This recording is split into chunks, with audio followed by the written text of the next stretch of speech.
Ladies and gentlemen, welcome to the Authentic Podcast with Justin Doulard. And thank you for tuning in to another episode. And now, this is the moment you've all been waiting for. Another genuine conversation with a unique individual. It's time!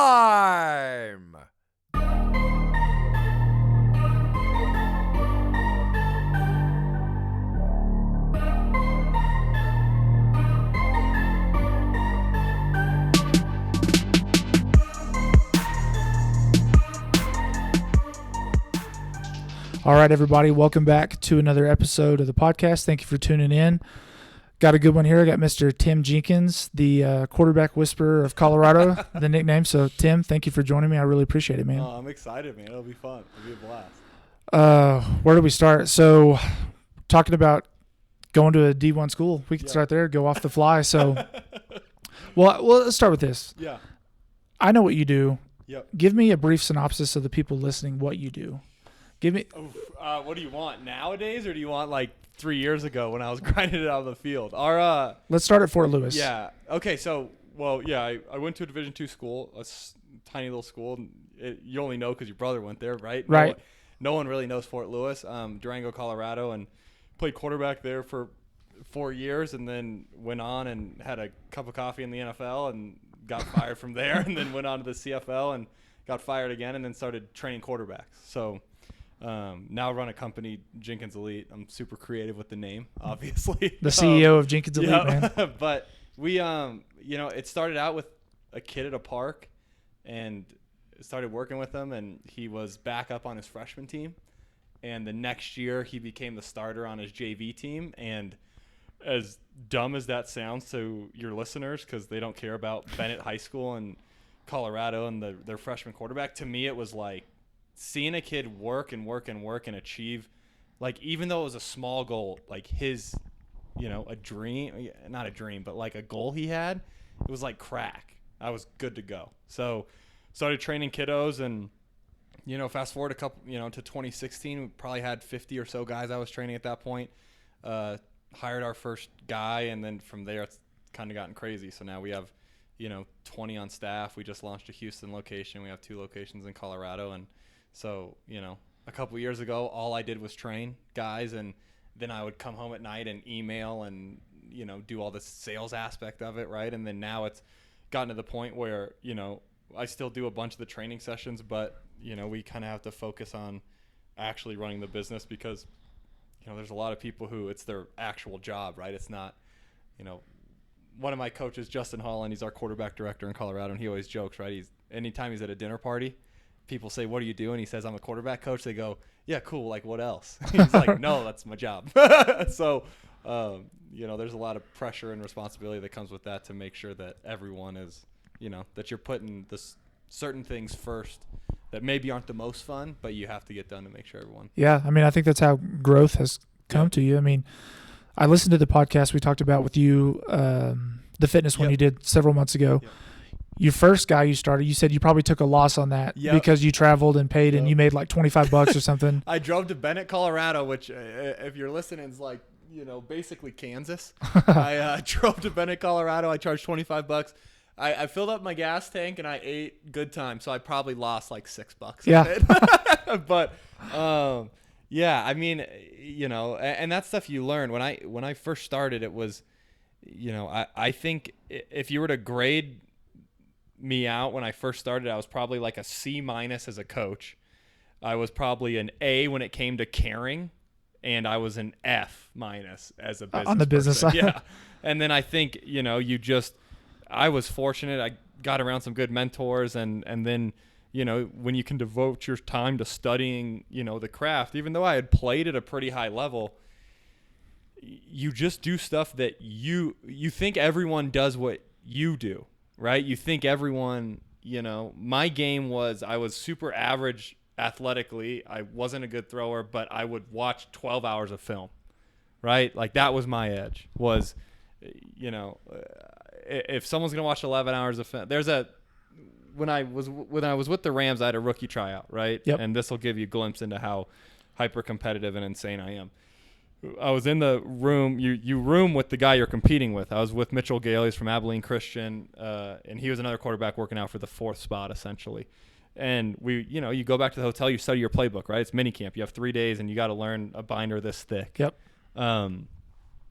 If he studied till 11 o'clock, I was gonna study till 11:05, just because I needed that in my head to like think that you that work a little edge. bit harder. So yeah, I think that was that's some of the stuff that you're thankful for, when you look back at your career and kind of how it helped you build to then who you are today.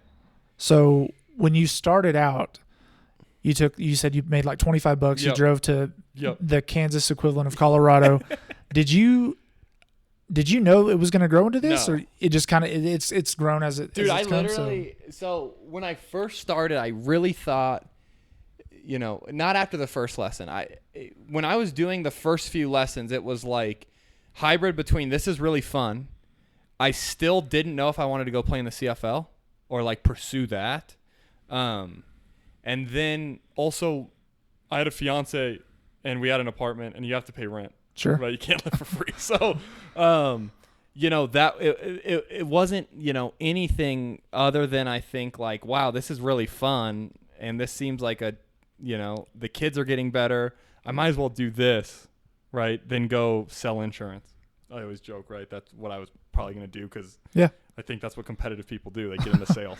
You see that a lot with Yep. former athletes. So. Yeah. So I no. A couple, I would say 3 months into it, I thought this could be a really cool job for me.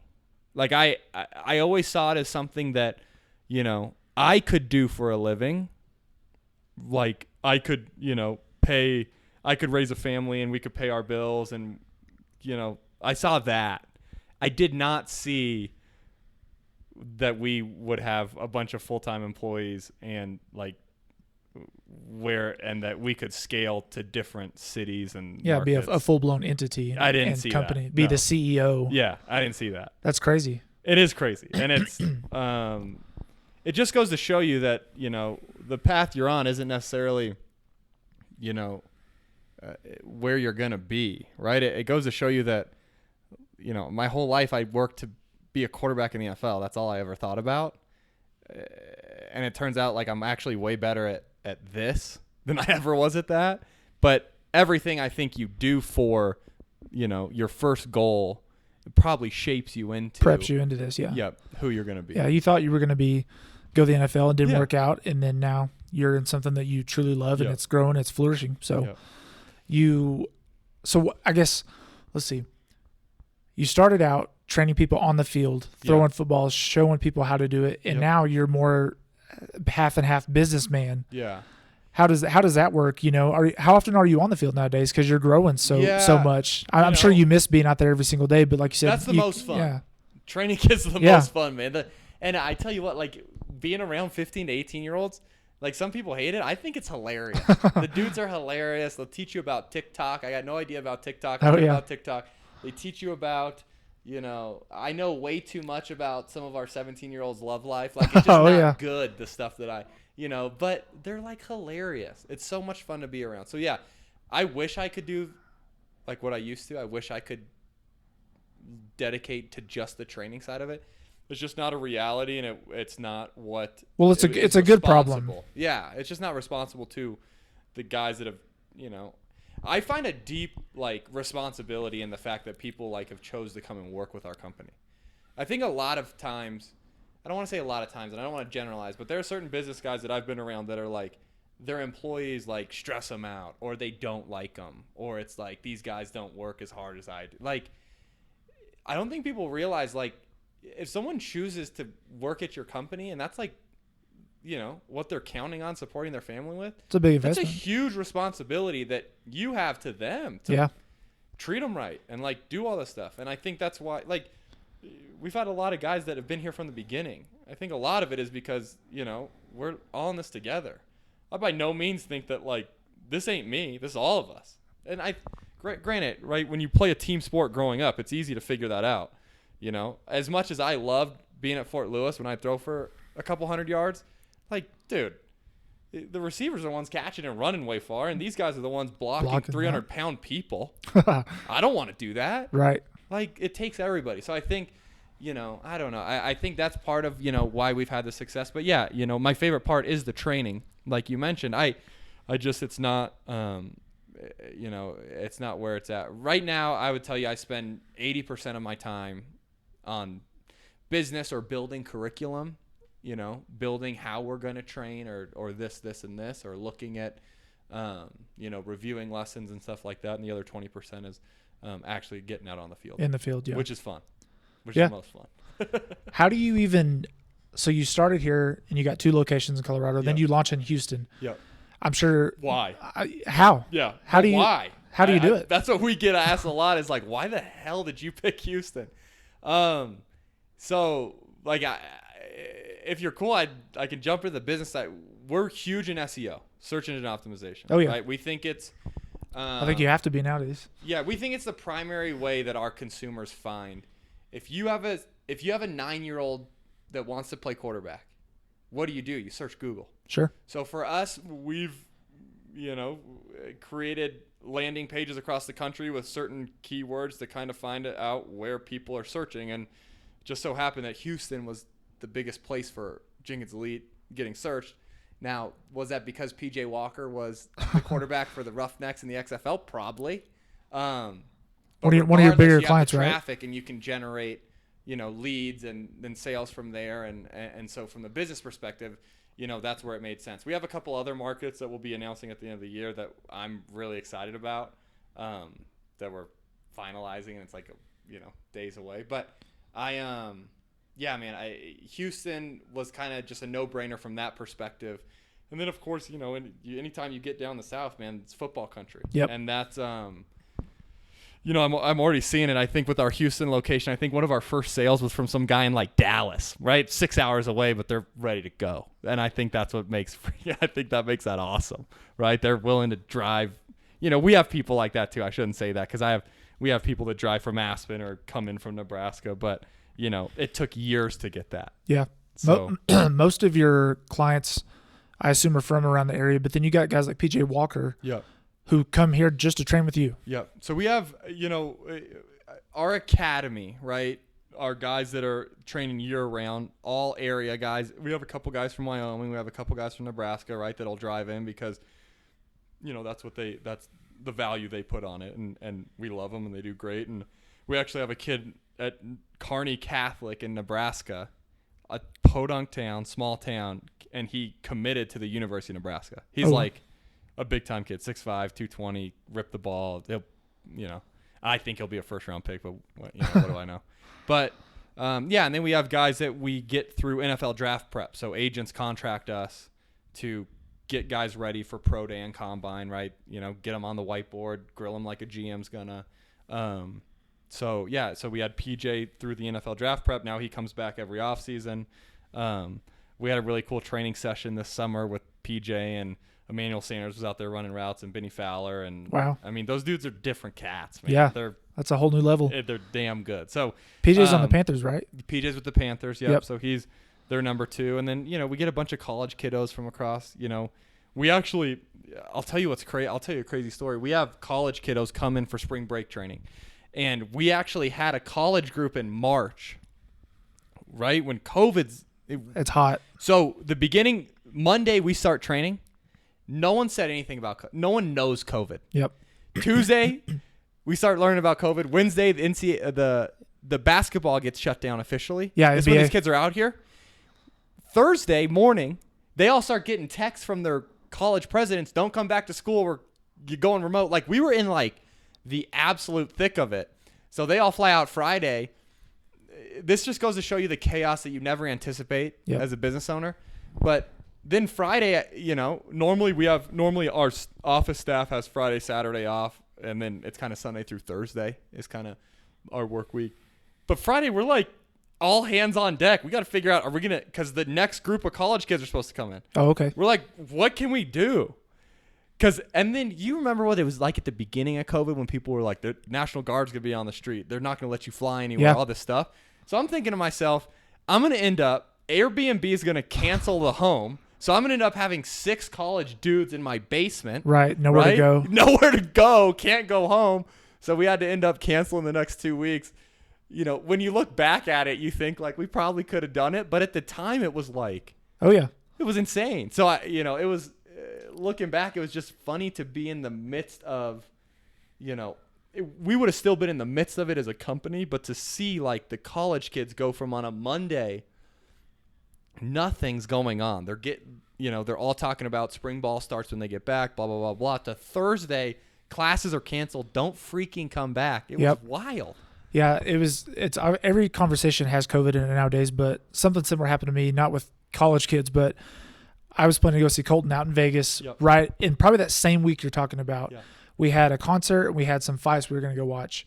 And I figured they were going to get canceled, but Monday it was like, be cautious. Tuesday it was like, travel not advised. Wednesday it was like, is your flight going to go through? And I was like, should I go? Anyways, I went, but I was fine. We were fine. We didn't do a whole lot, laid low. But on the way back, I'm flying out and I get back to my destination and people were loading the planes to go to Vegas.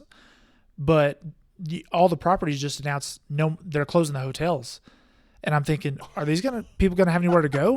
They're getting on the plane. I just got off. It's a one-way with Allegiant to go to Vegas. Oh my God. We stayed at Colton's place 2 nights. We did one night on the Strip just to get out. Yep. We stayed on a Sunday night. Tuesday night they were closed. And there was a cargo full of people, a plane headed out. And I was like, I don't know if they've told them or if they're honoring the rooms or what. I felt really bad. So, it was so chaotic. Yeah. Like no one knew what the heck was going on. Yeah. It was like, and then like, so I don't want to laugh about it and then like a week later, do you remember getting all the emails from companies? Oh yeah. That was insane too. The CEOs. So we start getting all these emails and we're like, do we need to send an email out? So we sent an email out. Did you? Okay, man, here's what we're going to change. That's really funny you brought that up because like I would get them from companies I hadn't shopped at in years. Like Banana Republic was like, your shopping is safe with us. Yeah, I'm like Reebok. What? They're like, hey man, you can still buy our sneakers. Yeah. Like, who wasn't buying online anyways? Right. Every place I've ever shopped at sent an email saying safety first. And I was like, this is ridiculous. Well, and then what was crazy was then we had to start really paying attention to the guidelines. Yep. Because then all of a sudden it was like, and this is something that like, again, not political aside, right? This is something that I didn't even know was like on the table as a business owner. Here's what I was always prepared for. I was always prepared for a recession, right? You probably remember we went to college in the midst of it. Mm-hmm. Not went to it. We were like juniors or seniors at the midst of. No, we were going to college. We experienced it. 2008, 2009, we were going to college. Yep. I remember because my dad lost his job as I'm going to school, right? So you're thinking to yourself, man, like, am I hurting our, the family, or yada, yada. So I've always been ready for a recession, right? Hey, recession hits. We're going to get an influx of calls. We got to figure out how to do right by people, keep the kiddos in the program, and then when they get back on their feet, we get back to normal. I was always ready for something like that. What I was never ready for, and there's no way any business owner was because it never happened, for the government to come in and say, you can't do your job. Yep. But, by and large at the beginning, it looked like the right call. I mean, it was scary. So I think it's one of those things where it's like, man, it was it was something that just I don't think anybody was ready for. Yeah. So we started paying attention to the guidelines, and then, then all of a sudden we had to go online for a month, and, thank God a lot of people stuck with us, and then, you get out of it and you get back on the field, and now, I don't want to say we're normal by no means, right? But, we're at a point to where our training feels normal. So these kiddos at least have something back in their life where it's like, this is normal. Yeah. They go to 2 days of virtual school or whatever the heck. It's right. I couldn't imagine being 12 or 14 right now. And yeah, my niece, she's 5. Yep. So it's her first experience with school. Oh, yeah. And she's doing it online. And because I think back in Oklahoma, they had the option. It was like, you can go online or virtual. And they were like, well, let's try the virtual thing just for safety measures. It was like day 2. And they're like, she's not in her element. She doesn't understand. She's at home, and kids just don't know. It's weird. Dude, it took me like 2 months to get used to Google Calls. Yeah. And it's not because I'm like old and can't figure out how to use like the webcam and stuff. Sure. It's just like weird. Well, did you take an online class in college? Yeah. Like, most of the time you catch up on your work and do it all, and then you sleep during the class, or, you do it at your own pace. And kids are just not, it's hard for them to do that. Yeah. So I'm sure it was hard for me to do it when I was 20. Right. I'm sure it's even harder for the teachers. Yeah. Oh my gosh. Yeah. It's adding so much. My mother-in-law is a like second grade. She's a school teacher. Now she's a reading specialist. But she's talking about her teammates and so tough. How hard it is. And we already take them for granted.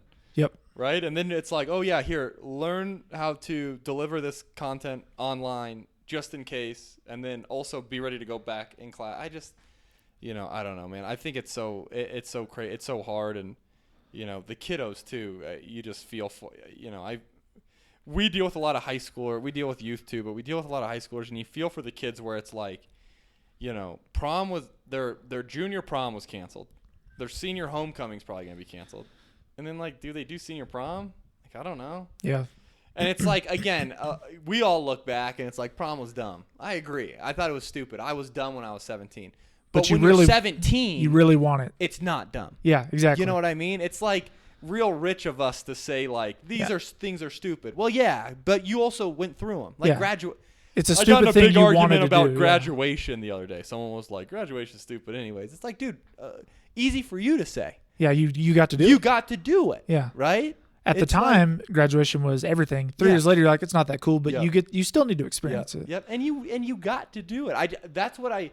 My hardest thing going through this was seeing us willingly take stuff from these kiddos that we already got to do. We got to do, and then being on our high horse about how they shouldn't care about it. That was my frustration. No matter where you come down on it or politics or whatever, that was my frustration looking at it. It's like I really struggle when someone has something and then tells someone else you don't need it. Yeah, because the kids are never going to get it back. Yeah. You're never 17 again. Yeah, Colton was telling me, so I used to have Twitter. I don't have it anymore, but he was telling me you're pretty active on there and pretty vocal about the kids playing football here. Well, they pushed football this spring at first. What do you think about that? Well, I was way against it. I was a 1-year starter.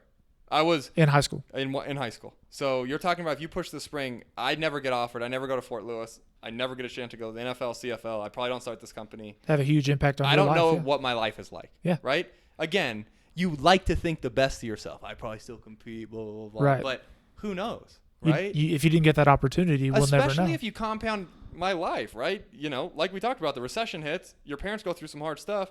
Do you, and then all of a sudden, if you didn't have football, who are you, right? I don't know who I would be at that point. Yeah, that's a lot of kids' outlets. Yeah. So, I was very vocal about it. And it wasn't about COVID or the dangers, because I'm a quarterback coach and business guy. I don't know virus. I don't know viruses. I'm not going to act like I do. I can look at the data and I can make my own assessment, but I'm not. Dude, I have no idea about pandemics. I just want to say I love that, because I have so many friends, family, peers, anyone on my Facebook, I'm like, you realize everyone here talking about it, minus 5% of the people are not subject matter experts. No. Stop acting like it. Yeah, they all act like it. The only thing I talked about was that this is going to negatively impact the kids' recruiting. Yeah, you're just all about the kids. Yep. And so, anyways, man, I battled. Governor Polis tweeted at me. Really? Well, I don't want to pat my own back, but I'm going to. No, go ahead. Because what happened was they moved it to the spring. Okay, everyone was pretty vocal about it being a bad thing, and then everyone kind of adjusted to the idea of spring. Okay. Well, other states start bringing it back, right? Governor Polis at a press conference says, "Man, we'd love to look at bringing high school football back." So he went back on his word? Essentially, right? But, I think it's being open and awesome, right? If we can do it for the kids, let's do it. Well, then CHSA got blindsided by this, who's our governing body. And then CHSA votes the night the governor says that. They say, oh, wow, we're going to take a look at it. They vote, and they vote it down. They say, don't change. Then comes the, finger pointing behind the scenes, where I'll get a text from someone who knows the governor's office and says, this is what we gave him, and then CHSA's telling me, no, this isn't, and no one will go on the record. Yeah. And so I tweet out one night because I'm just pissed at this point. And I say, to be honest, the lack of transparency makes both Chassa and the governor look bad. Neither deserve to be reelected in their positions again, right? Which if you're in politics or Chassa or whatever, your probably only thought process is I want to get back to that, right? Or I shouldn't say it's your only thought process, but it's part of the goals. Anyways, 11:30 at night one night, Governor Polis tweets at me and says, the transparency thing, he responds and he says, the guidelines we gave them were 50 per team, per sideline. Well, if that's true, we could play. Previously, it was 25 for the whole team, for the whole game. So they just want to cut the roster down. They were going to say you could only have 12 on a sideline. You can't play football. No. Governor Polis tweets out from his personal account, so he can't say it was an intern, right? And says, hey, no, 50 per sideline. Well, then Chassa, what I heard, right, again, this is all hearsay, but Chassa was like, we didn't know that. Chassa's like the governing body, Colorado High School Athletic Association. Okay. So then now with the 50 being out in public, it started a wildfire. And he's replying to you? He had replied to me. Yeah, it started a wildfire. It was insanity. It was also part of why, I have my own political opinions, and I'm never going to push them on someone else, because if there's one thing I learned about being on Twitter and something that became political, right, being COVID, right, both sides have accounts with no name or profile picture that are terrible, terrible people hiding behind like the Kevin Durant. Yeah. You see right? that? Like the burner account. Yes, the burners. Both sides have it. I don't want to hear about, our side doesn't have it. Both sides have it. They're in my mentions. It was terrible. With that being said, Chassa goes back, revisits. Now we get to a point where actually this last Friday, was the first week of high school football in Colorado. So the kids are playing the fall. It's back. Just a condensed season. The condensed season, they're playing 6 or 7 games. They're kind of play playoffs. Like the Big Ten and the Pac-12. Yep, okay. They're playing. Nice. I didn't know that. I tell all the kids, I say, you can write me your thank you note whenever you want. But no, man, and that's part of where I think the idea that like politics is like, this like crazy thing where we have to pick sides. Like Governor Polis, he made a great decision to bring it back. I wish it wouldn't have taken so long. Yeah. But like, you gotta give credit where credit is due. Well, and I like how you just said, you're like, how did COVID get so political? And you're like, I don't really care. You're like, I'm just looking out for my kids. What's best for them? I literally just wanted them to play. Yeah. And then people like would respond and be like, you're just trying to kill kids for profit. And it's like, okay, this is what I started saying on Twitter a bunch too. Like there were a bunch of like me dunking on dumb people and a lot of people like that. And it was fun. I like was getting some good like energy out from being sheltered in place. But, what I was super transparent about was like, people were like, oh, I get it. It hurts your business. Dude, it helps my business. When they don't play, they train. I make money off training. I'm not going to hide, I'm not going to act like I'm like this charity case. We charge for our service. With that being said, I'm still arguing to bring football back. Right. Because that's what our kids need. I feel like you would be an advocate to play football no matter if you were selling insurance. I'd rather lose. I will never put $1 over my soul. And the right thing was for the kids to play. So I'm not going to sit there and say, oh, yeah, you guys got it right, and I'll just cash in until the spring. Yeah. It's just wrong. So, it was insane, though, to see, like, how crazy it's gotten. And, the fundamental beef I had with the whole thing was, they didn't push all sports to the spring. They pushed football. They were playing softball. They were playing golf. They were playing cross country. They were going to play basketball in January. It's like, if it's not safe, I'm good with that. If that's if that's what they believe and they want to push every sport to the spring, I can get the logic. When you just push one because it's scary, because people tackle. What about the ridiculousness of the NFL playing? Everything is normal. Yeah. Minus limited fans. Yep. But they're not letting them do the jersey swaps. How does that make any sense? This is where this is where I don't understand, because there are really smart people I'm around. People that I'm talking like are way smarter than me. Guys that can go do surgeries and this stuff that I could never be qualified for, that like are banging the table for these policies that I don't think are logical. Like, if it's not safe to swap a jersey, how is it safe to dap somebody up? Right. Like after the game, then okay, you should just go to the locker room after the game. But no, we're going to dap each other up, but we can't then swap the jersey. Yeah, there's this deal what? like Stephen Gilmore from the Patriots, a cornerback. Yeah. He tested positive, and then they were like, he was seen shaking Patrick Mahomes' hand after the game. Yep. It's like, what's the difference in that? It's ridiculous. Hey, Mahomes, here's my jersey.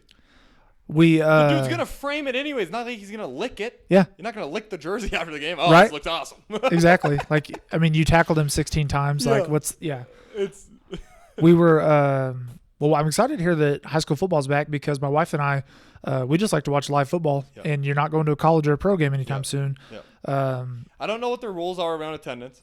I have no idea. Yeah. I know that we live right next to Echo Park Stadium where a bunch of our kids play, and so one of my guys had played up there last week, and I wasn't allowed. They were like, no, it's just parents this weekend. So who knows what it turns into. You know, I'm just happy these kids are playing. I'm happy they're around their teammates.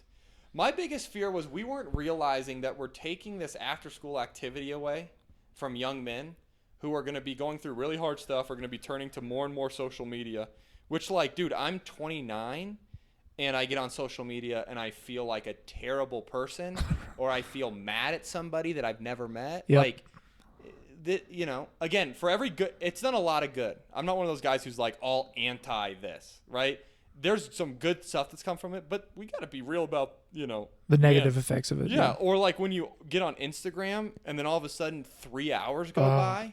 You're calling me out, man. It's brutal. I mean, like I you know, right when the screen time thing came out, I started doing the like, hey, you know, you can only have this much of it. And dude, it'd be like, yeah, I wake up freakishly early. I like wake up at 4:45 and like do my workout, and you know, I try to be like Jocko. You're like, say you're a He's Jocko savage, guy. Yeah. 4:30. Put your watch up. Yeah, he's just an animal, and I post my watch every morning after a workout. Do you? I do. Nice. I do it because the kids talk crap to me if I don't on Sunday. You got that accountability. Yeah. Nice. So I do it all week, and then I go there and I talk to them about how much better I am than they are, and they laugh. And, you know, but no, you know, I have that whole thing. But when I started the like screen time thing, dude, it'd be like 6:30 in the morning, and I would have hit my limit. Yeah. You know, and I set a limit like, you know, hey, I don't want to be on social media for more than 20 minutes in a day. When you look at what 20 minutes a day is, it's a lot of like days of your life when you add it up. It really is. And it goes by like nothing when you're on these platforms. It's just like, yeah, man, there's a lot of good, but there's a lot of bad. Anyways, I was worrying about these kiddos because they're going to do 2 days of virtual school. They're not going to see their friends. They're, you know, homecoming is going to be taken away. They're then going to not be able to play football. Like, you're going to, unfortunately, I mean, this is what I kept telling people. And if I ever got asked by a decision maker, I said, unfortunately, social media is going to be the healthiest thing they're going to turn to. That's what we have to realize. So we all think social media is not this great thing. That's going to be the healthiest option. That's like the best choice. Yep. Yeah. So we could start to talk about the not healthy options, Sure. right? And to me, it's like, what do we want to expose these kids to, you know, possibly contracting this virus playing football, or like, you know, turning to places that also provide a family atmosphere, right? That just so happen that you like, you know, deal drugs and shoot people. Sure. Like, we act like these kids are like in these bubbles that it's like they just won't leave because we tell them not to. Like, do you remember being 17? Yeah. My dad would be like, don't go see that girl. I was going to do anything I could, right? Yep. Like, she was hot, you know? That's like how life worked. When you're 17, you don't listen to anybody. You have to go figure out it on your own because you're dumb. I'm still dumb, right? Someone will tell me don't do that, and you know, you're like, I got to try it first to see. They bring it's the hot plate. Yeah. At the Mexican Oh restaurant. my God. They bring it to you. It's Don't so touch true. the plate. It's hot. You have to touch it. Yeah. Your hand. They say hot plate, and you just still grab. You're like, what? You just told me. Every time. Yeah. So yeah, I mean, I'm happy they brought it back because that was my fear. My fear was, you know, we start to have then 2.5 hours after school that's unaccounted for. You know, even the kid. You know, there's some kiddos that are fortunate to have a parent home, and there's others that both parents are working. And to think that these kiddos are just going to go home after school and just sit down and do their homework is a tough sell. It's a perfect world. Yep. It's perfect not world, reality. and I wish that would happen. Yep. Right? But if there's anything I've learned, and my oldest is only 4, being a parent, if there's anything I've learned, it's never a perfect world, right? My 4-year-old will wake up one day and he'll be great, and then my 2-year-old daughter will decide today is the day. Today's the day I'm going to burn this house down, right? And then our 6-week-old will start screaming. So it's like it's just not perfect. They have a mind of their own. They're insane, and being a parent, I know. Can I say it? Yeah, you're good. Yeah. You're gonna. I know you're gonna be one soon. I did tell the world. It's the most fulfilling thing on planet Earth. My wife and I were believers. I really think it's your purpose when you first hold them for the first time. Not to be ooey gooey, but you feel completely different. Yeah. About the stuff that you thought mattered. Like you thought when you threw a touchdown or you did this was cool, and it's not. Your perspective just 180. Yeah. But they're hard, and they're not going to listen to you, and they're definitely not going to listen to you when they're 17. Sure. So is that the bulk of your clientele? Is it? Yeah, the bulk kids? of our You seem to have a passion for kids. Yeah, the bulk of our business is, I would tell you, 4th graders to seniors in high school. The bulk of our business. We do have the random 2nd grader who will train, right? And it's not one of those he's out there Wait, a 2nd grader? Yeah, I shouldn't say that. We probably have a 3rd grader, whatever. That's impressive. It's very young. That's an investment. It's very young, with the exception of you should see our evaluation process. These kids that make it through that, they're not like the 3rd grader you think of. Our training isn't like the hybrid of training and a daycare, right? Our coaches are tough. They're not daycare. If you're bringing them out there for childcare, your kid's not gonna make it, right? One of my favorite stories. One of my first kids ever was Austin Majeski, right? You'll have no idea who he is. In 6 years, you will. Okay. I think he's incredible. I started working with him when he was a 2nd grader, right? Wow. Everyone thought I was insane. The kid just could listen and stood still and could do every drop.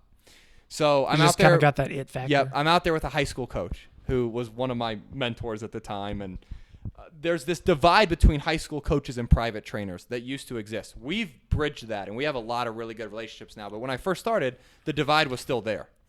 And this high school coach is jokingly, because Austin's out there, and at the time he's like a 3rd grader, and he's oh man, you got to be careful because a lot of people will think all you're in it for is the money then. And I said, okay, that's fair. Austin, come over here. And I said, hey, Austin, if we're throwing sluggo to the boundary, what is your footwork? He goes, well, it's 3 + 2, right? Which is a 3-step drop. You're going to pump fake and you're going to kick back for 2. Something I didn't know until I got to the NFL. Okay. But we're teaching these kids as young as we can, because the mission originally started as there was so much stuff I was trying to learn as a 24-year-old, right, that you can't learn when you're 24 and competing for a job for millions of dollars. You got to learn it earlier. Should have been way down the road or way back. Yeah. And then the coach is like, oh, awesome. And the coach is like, what coverage do you like again? He's like, I'm only going to throw sluggo against off safety. Why would I throw it against press? Double move against a press doesn't make sense. And the coach is like, oh yeah. And he's like, and then once we pump on 3, we're going to kick back and we're going to hold the safety, and then we'll get back out there because the receiver's job is to beat the corner. And then Austin goes back to training, and I was like, so what do you think, man? We just taking the kids' money? Wow. To me, it was one of those things where it was I get the perspective, right? It seems crazy, but we're not the 2nd grader you have in your head. We're not going to take him. We're going to tell the family, hey, come back in 2 years. Gotcha. The freak that's ready to train, you just said that was a 2nd grader. That sounded like you were talking to John Gruden. Dude, he's insane. That's what my favorite part about it is. He's, we were teaching him stuff that, his coaches joke about now, right? And he's only a 7th. No, he's an 8th grader now. And his coaches joke about it. They're like, dude, we don't know more than him. We just want to survive. That's insane. Right? But he, listen, our kids get coached off NFL film. They get coached off a bunch of stuff. And, it's everything I joke about. It's everything I wish I would have had when I was young and developing. And I wish I would have had access to it, and now they do. I have a ton of friends who are high school coaches. Yep. I don't know anything about coaching football. I'm a huge fan, but one of my buddies coached at a really good high school football team back home in Oklahoma called Union. They're always a top 25 team in the nation. Yep. They played several teams. They played Hoover, Alabama, that used to be on the TV show. I remember that. Yeah, that TV show. Yeah, they played Hoover. They always played some of the top teams in Texas. But anyways, really good program. But my buddy was an 8th grade coach there, and he'd been around, and coaches move around. So anyways, he tells me he gets there and he coaches 8th grade, but he says the head coach there now or probably the whole program because they've been Yeah. good for years, but he's like, we run the same plays in high school as our third graders do, and Yeah. our fourth grader. He's like, it's the same thing. So these fourth graders are going through fifth, sixth, seventh, and eighth. They get to high school, and it's like coloring to them. Yep. They're like, They oh know yeah, the we're doing playbook. this. He's like, I mean, I played, and then of course Colton played and all that. You go to every year's different. He's like, the fourth graders and the high schoolers could talk to each other, and it would be fluid. I think And that's why they're so good. Yeah, I think that's so cool when you have that kind of program structure. What's really funny is I did an interview the other day, and they asked, the guy was just like, hey, I have, just a theory question for you, which is we often say like, that program has it, right? That coach has, it. And he's like, what is it? It's organization and core values, right? They're organized, and they've decided one of their core values is we're going to teach everything all the way through. I just think that's all it is, right? You set up with a great process, and you're going to develop a great organization. Yeah, I mean, and then I'm sure what happens to them is what happens around here, which is where everyone says, oh, they recruit, that's why they're good. Yeah. No, they're good because they've created a process that wins, and that's why people want to go there. And they don't have to recruit. The kid shows up because he wants to go be a part of a winning culture. Yeah, well, it makes sense. I mean, look at the Patriots. It seems like every year, no matter who they plug in that system, they're probably going to win 10 games minimum, no matter who's there. Yep. Brady went down. I can't remember who his backup was. Matt Castle. Castle comes in. 11-5, they make the playoffs as a wild card. Yeah. Worst case scenario, you make the wild card. It's crazy. Yep. It just goes to show you what I think good leadership, what being organized, what communicating values. It just goes to show you that it's applicable. It's applicable to anything, right? Whether it's you planning your family household, right? Like who are my wife and I was like, who are the Jenkins, right? What What are are you our about? Yeah. standards, right? What do we want to instill in our kiddos? Like, it's people joke about it, right? Like you're the guy in Step Brothers, the crazy family that took the singing lessons, right? But Is that the Jenkins? Yeah.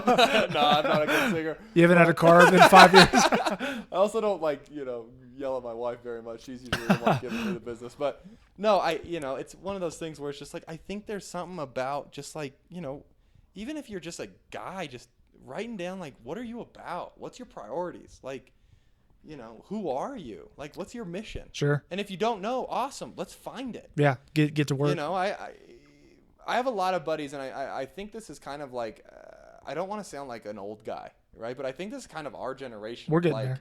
We're like, hey, man, what do you, oh, I'm just trying to figure it out, and we don't want to have an opinion on anything, and we don't want to, offend anyone. And it's like, your opinion can't, in my opinion, can't offend anyone, right? It just, we all have different ideas on how to get it done, and it's okay. Yeah. Man, it's so weird, this like weird thing going on where you like disagreeing with someone is like The end. like, oh, like, dude, I've been seeing it on Facebook where it's like, again, both sides, but it's like, oh, I'm unfriending any Trump supporter, or I'm unfriending any Biden supporter. It's insane that you can't disagree with someone. I want to go back and screenshot you a picture of my post because I'm notorious on Facebook for like talking about how I hate politics and I hate how people are that way, and that's why I hate it. And I've said that before. I'm like, if I put a status, it was probably years ago or a year ago, but I was like, if you start your Facebook status by I'm unfriending you if, I'm like, I want to, like, why? I don't get it. I don't get it because it's like, people are losing friendships over the dumbest things. And if they actually sat down like this and talked, it'd probably be over in half an hour. And here's the other thing, and I don't want to act like I've met like Joe Biden or President Trump, but when you start meeting powerful people, to think that they really like care about you a ton Right. is a tough sell. It's just like, man, you people might don't realize rethink that. Like, we're all in this together much more than we think. And I don't know, man. Listen, I have my own political opinions, my wife and I, and I just like, it just discourages me. And it's just, to me, think of running a company like that. We're actually going to do our annual plan session tomorrow, right? 9 of us will be in here and talk about the future of our company, where we're going, yada, yada, yada. Imagine if I started the meeting as, who are you voting for? Imagine if like this is how we debated ideas was, I want to do this, and if you disagree with me, I'm going to fire you. Yeah. That's how politics are, right? If you're going to vote for this person, I'm unfriending you. just means that your ideas aren't good. Like, debate your ideas and don't be hurtful about it, right? Yeah. Like, you don't have to call someone a racist or a socialist or whatever. Just debate the idea fundamentally. And then, like, I have this real opinion that, like, if someone really is one of those, like, words we're slapping on people, they're going to show it. Sure. Like, trust me, I've been around people that, like, aren't great people or were raised in a time where it was like we preached not the right stuff. Right. Right? They go and let you know. They're not going to hide behind and never show it. Every single person I've been around, no matter what their belief, if it's a negative belief, it comes out at some point. Sure. You're going to find out. You don't have to unfriend them because they voted for someone. Yeah, they're going to show it to you. That made me think about, I think it was, I can't remember if the election was over or if it was about to start, but my wife and I were in California, went to a comedy club. Yep. And the guy started out, he was like, hey, where are my Trump guys at? And then he said, where my Hillary people are at, my Yep. Clinton. And then they had all these cheers and all that. And he said, congratulations. Neither of those people would piss on you if you were on fire. He's like, we're moving on with that. So I just think it, I just think it's like, weird to see us kind of, it's weird to see us turning on each other. That's what I think is weird over ideas that a lot of stuff none of us will actually run into in our lives. Yep. So we're debating theoretical ideas about theoretical people that we've never met. or never will. And it's just, it's strange. And we're coming up with things that, rubbed us the wrong way from a certain time. And that's why I'm not going to like this person. It's like, man, there's a lot of stuff we have to work on as a country. There's a lot of stuff we have to work on as humans. But, I don't want to, like, get crucified for saying this. But, like, I think there's a reason a lot of people want to come here. Like, I wake up every day, like, thankful that, like, I try to, like, talk about the things I'm thankful for, right? My family, an opportunity to do some stuff, and, listen, my dad came from a terrible upbringing. My dad came from, abusive parents and 8 brothers and sisters. And, every time the mortgage payment came due, you just moved because you're not going to pay it. Not mortgage, right? The rent. The rent, yeah. And then he got himself to Highlands Ranch, Colorado, right? Which is, a really nice suburb. And it's like, we call it the bubble, nothing bad happens. So it's like, it's always hard for me when then people talk about, or, I have a buddy who's like, man, I can't do it. It's stacked against me. It's like, dude, we grew up next to each other. You have 2 parents at home.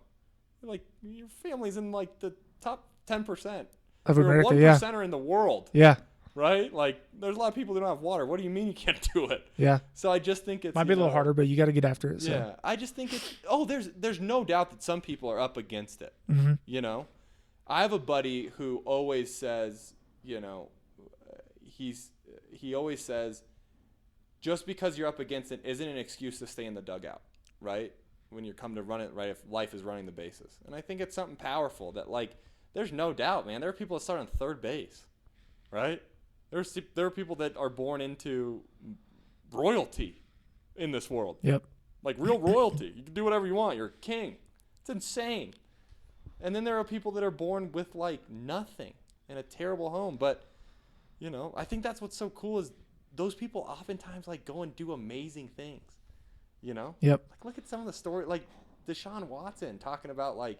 Oh yeah, his story's cool, man. Yeah, he's a quarterback in the NFL, and he's having a huge impact on people. Yeah, That's so cool. Was it Warwick Dunn was the one who built his house with Yeah. when he was growing up as a kid because he lived in Atlanta. That's insane. Yeah, that's a really the cool coolest thing, story. And now he's building houses. Yep. That's incredible. That's what we need to do. We need to look out for each other. Yeah. Not like think that this person who we're going to vote for is going to do it for us. I just don't think that's realistic. Yeah, it's not. I think they're going to try to do what's right for a majority of the country. But if we're really going to care about each other, you just go across the street and care about somebody. Yeah, I don't think anyone really talks to their neighbors anymore. No. I mean, we joke. We think we have a throwback neighborhood. Like, It's old school per se. man, like, everybody, like, I know my neighbors. That's good. We're outside.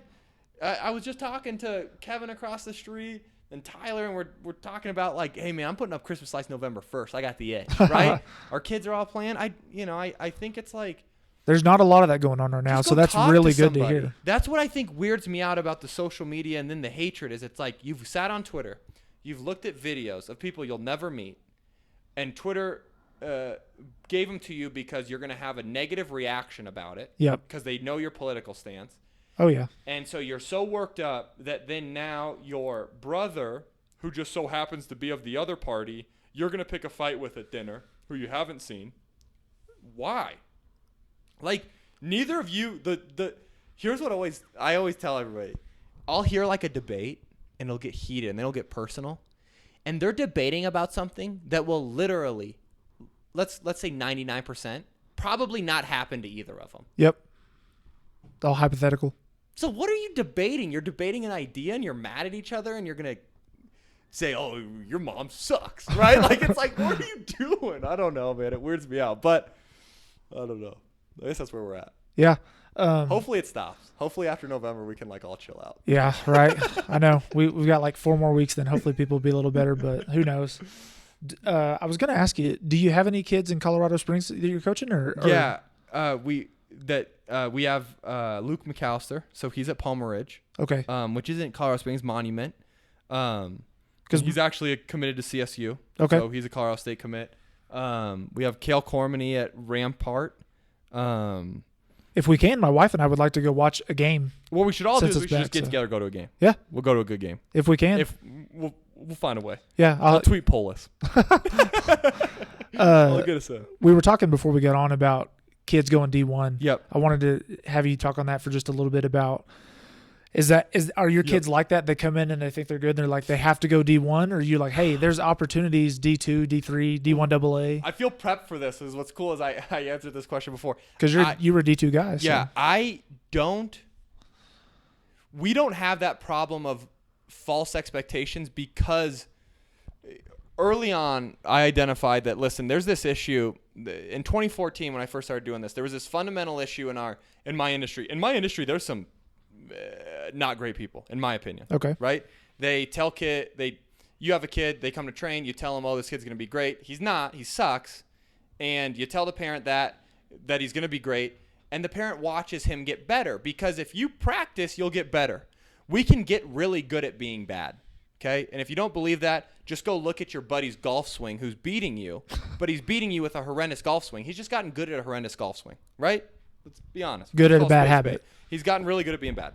So, but if you were to put him in, like, let's say a tournament over 4 days, it would never hold up, right? But he's good enough to take some money off of you on Saturday, right? That's what I joke about.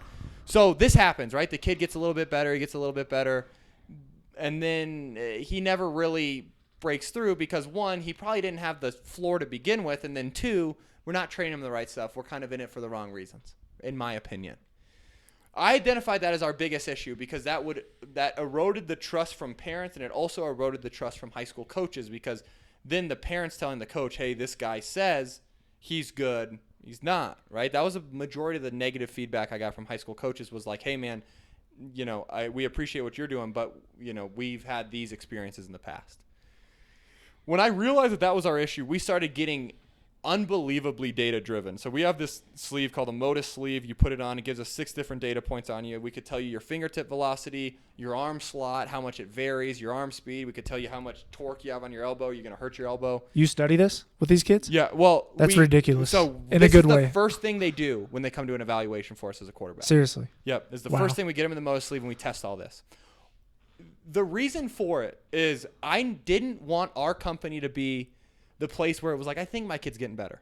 What I wanted was a month-to-month contract. You want to prove it. So you fire me at any time, and here's the data to back up how your kid's getting better.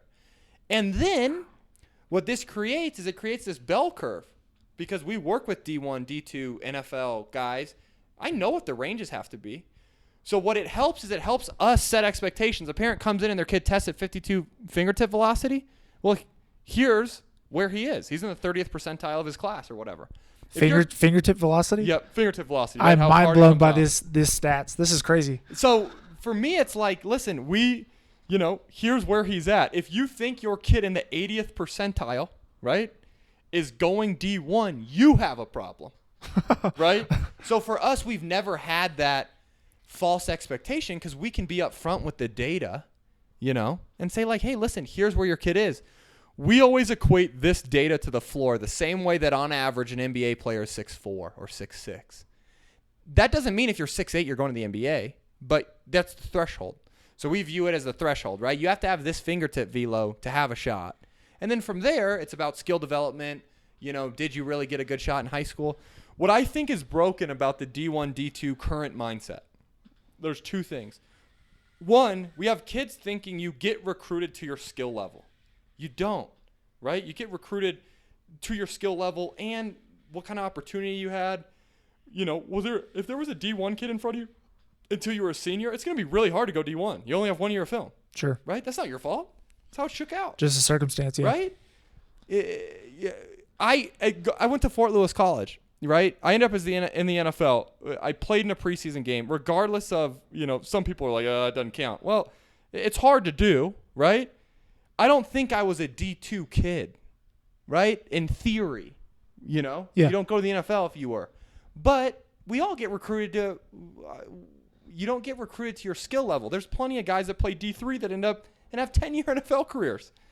So it's important for a kid to realize that, like, just because I go to a D2 school or I go to a D3 school or I go to an NAI school, that's not necessarily my skill level. It's how it shook out for the recruiting process.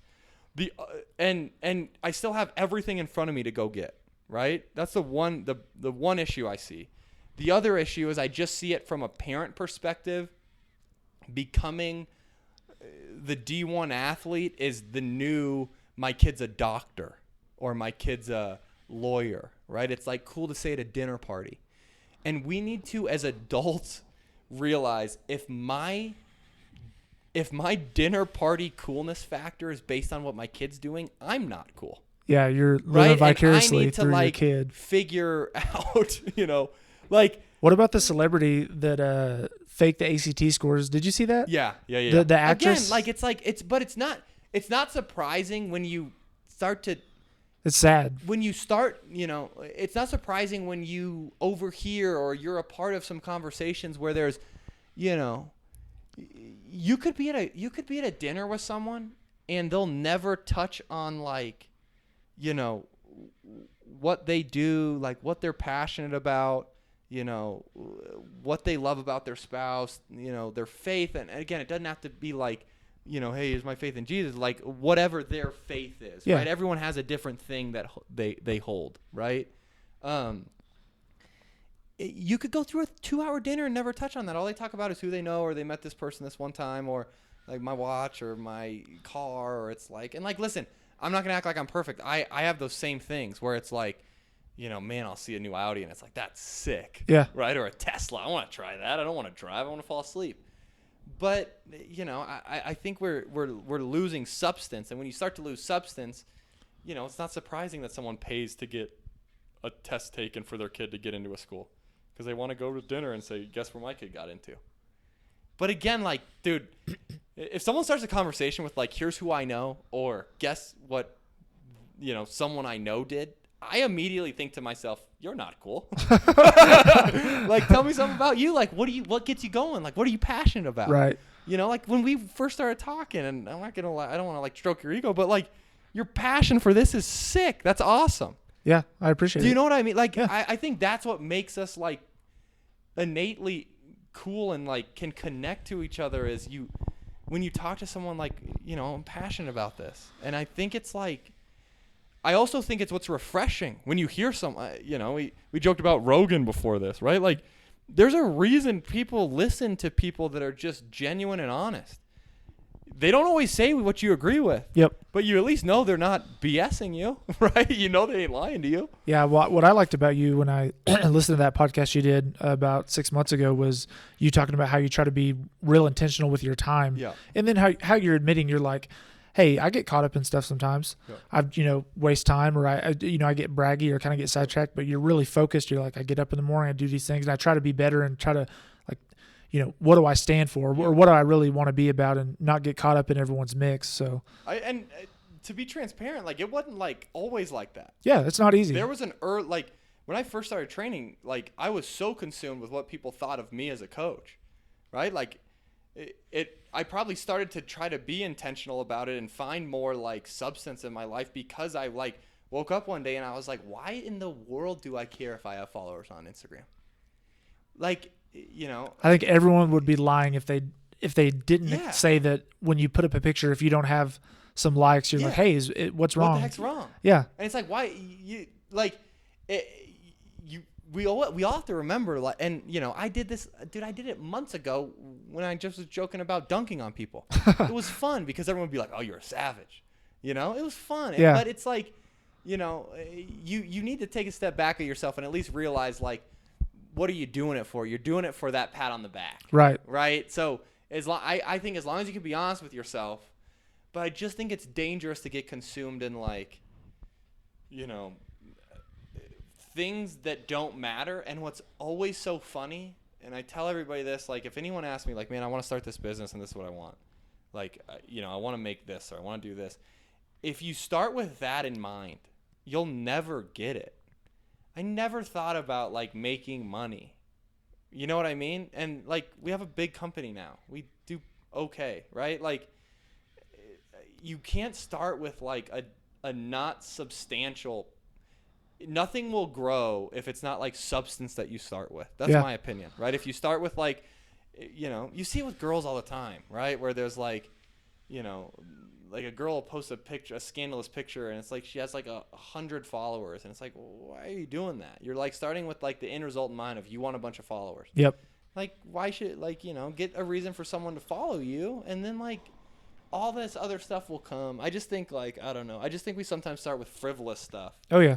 and then it's hard to stick it out. If your end game is something frivolous, it's easy to give up. Oh yeah. If your end game is, like, you know, for us, right? We want to, you know, we have a company goal of we want to be publicly traded one day. I did hear you say that. It would be insane, right? No company's ever done it from, like, a sports training perspective. That's our company goal. Our actual substance is to have the most impact on kids. Well, how do you do that? You scale, right? That's the only way to have the most amount of impact. So for us, it's like, if it's rooted in substance, I think you have a shot. Doesn't mean you're going to get it. Stuff's hard, unpredictable. We might get 7 more pandemics and then everyone's out of business. But yeah, I mean, you never thought, as you said, that you'd have 4 or 5 launches in different cities and no. be the CEO of this company. Yeah. When you started out on a field in nowhere, Colorado for $25, and now you got a salary. I literally thought I would never. I had this, like, really hard thought process one day that I'm never going to be at my kid's game because I'll always be doing lessons on Saturday. It's like, man, that's going to suck if I have to miss those, right? Yeah. Well, the big man works out. The big man upstairs worked it out to where it's, who knows what's going to happen in 12 years. But, it looks as if I'll be able to take a couple Saturdays off and go watch him play. Yeah, so, man. But I also, I just think treating people right, starting with substance, figuring out who you are. I don't want to act like I'm, like, this crazy, like, self-help person, but I'm like into those books. I don't think there's a shame in it. Like, I like to read them. No, I do too. I think you got it. I think you absorbed the information well. I think it's tough if you, it's always a slippery slope. Don't take it as gospel, right? The way they pulled themselves out in their entire blueprint's not going to be for you. But man, if you take something from somebody each time, you're eventually going to have the blueprint for you. And I think it's like, people always joke like, man, I don't want to read that self-help junk. It's like, dude, what do you mean? You'd rather watch, Stranger Things? Like, how does that help you? Yeah, that's something I actually not struggle with, I guess. But so I read a lot of self-help books as well. And back to what I was telling you, sometimes I would limit it's like all or nothing. I'm like, like I read, I can't remember it was by Aubrey Marcus who was on it. Yep. I read his book, and when I read it, I was like, I read it like it was like a rule book or a guideline. I was like, I have to do everything Aubrey Marcus does, or I'm going to do nothing. Yep. Like, he's like, when you get up in the morning, do 25 push-ups and take a big chug of water. Yep. And then if I woke up and I didn't do it, I'm like, well, I'm not going to exercise. Today's done. Yeah. I'm like you said, I don't have to follow this rubric. I'm like, just take a piece from here, take a piece from Jocko, take a piece from David Goggins, who's insane, stuff like that. Him. Yeah. I love him. I do think I think you're right. I find myself doing that a lot where if I'm really into a book, it's like, I find it a lot with our company. Because I think, like, currently with, like, I view every self-help of, like, optimizing me. Like, how can I get the most out of me? And like right now I feel like I'm like getting at night when I lay down, I'm like, dude, I did my 100%. I got my bandwidth in, right? Like, what is it? It's like 8:40, right? Like I've been going nonstop since like 4:45. We had a bunch of calls. So I feel like I'm optimized there. Where I find myself doing that with the implementation is like our company. Okay. If I like read a book and it's like Steve Jobs wrote it, I'm like, oh God, I want to run a company like Apple, right? Right. But dude, they're a tech company, right? And it's always like good to have that perspective, like you're saying, of like take this from this person, this from this person, and then at the same time let yourself off the hook, man. I want to wake up at 4:45 every morning. I'm not gonna. You could ask my wife. There's times if I wake up at 6, like she'll tell. I don't do it as much anymore. I've like calmed down. But there were times when like if I woke up at 6, I'd be like, you just beat yourself up, freaking banging our dresser, like slamming it shut because I was so mad at myself because I felt like I lost all this time. And then you quickly realize that, dude. You got to sleep in every God now and built your take a body break. a certain way. If it overslept the 9 alarms you set, you needed it, right? Right. So I also feel like I found this life hack, and I don't want to be this guy to shortcuts. It's not a shortcut, but have you heard of the Ruggy alarm clock? No. I but tell you, I do need a new alarm clock, I'm so going I'm to be interested. sponsored by them one day because right. I've been nonstop talking about them. The Ruggy alarm The clock. Ruggy alarm clock. It's a alarm clock, old school, where it's like, rah, rah, rah, rah, but it's a rug that you have to get up and stand on for you can set it for anywhere from 30 to 20 seconds. Okay. To turn it off.